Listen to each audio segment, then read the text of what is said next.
Imagine being in a world where every sound is louder, every light is brighter, every touch feels sharper, and every social rule seems like an unwritten secret everyone else somehow understands.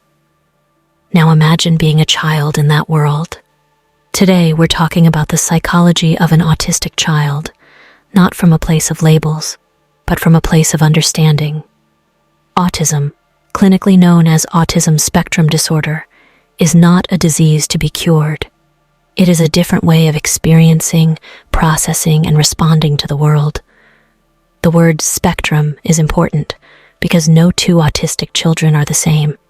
Some speak fluently, some communicate without words, some excel in mathematics, some struggle with daily routines, some crave connection deeply, but don't know how to reach it.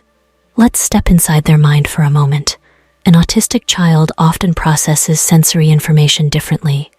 A classroom that feels normal to others might feel overwhelming to them. The buzzing fan, the scraping chairs, the ticking clock, the whispering classmates. Their brain doesn't filter background noise the same way. It receives everything at full volume. So when they cover their ears, it's not bad behavior. It's protection. Eye contact, something we casually expect in conversations, can feel intensely uncomfortable.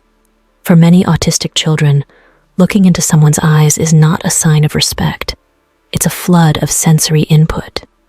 So when they look away, it doesn't mean they aren't listening. Sometimes they listen better when they don't look at you. Social interaction can feel like solving a puzzle without instructions.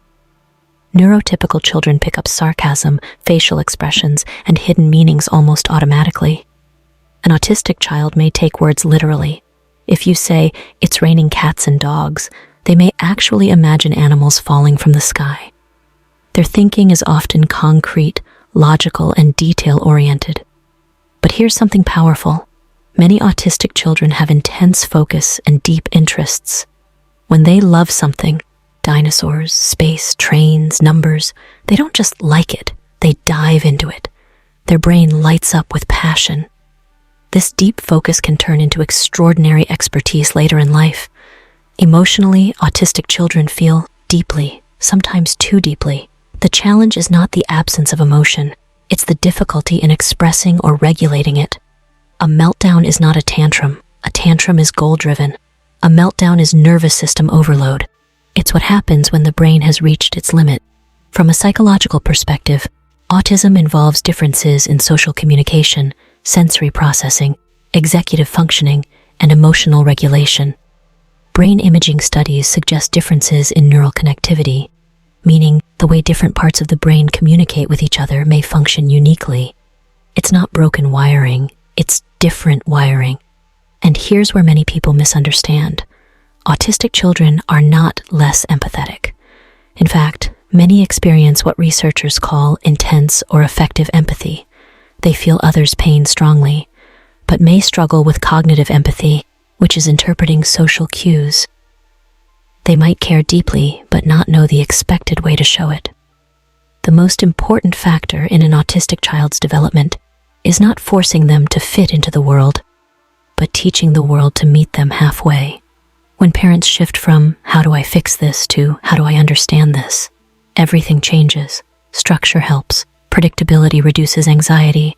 Clear communication builds safety. Visual schedules, gentle transitions, and emotional validation create an environment where the child doesn't constantly feel under threat.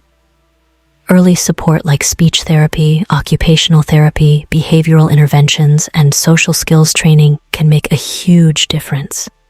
Not to erase autism, but to help the child navigate the world with confidence. And let's talk about something beautiful.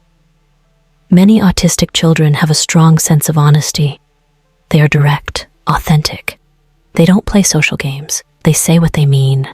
In a world full of masks, they are often the most real people in the room. So instead of asking, "Why is this child different?" maybe we should ask, "What is this child trying to tell us in their own language?" Because behind repetitive movements, behind silence, behind meltdowns, behind avoidance, there is a nervous system asking for safety. There is a mind trying to make sense of chaos. There is a heart that wants connection, even if it doesn't show it in typical ways. If you are a parent watching this, your child is not broken. If you are a teacher watching this, your student is not difficult. If you are someone who grew up feeling different, maybe you were never wrong for the world. Maybe the world just didn't understand your design. Autism is not a tragedy. Lack of understanding is.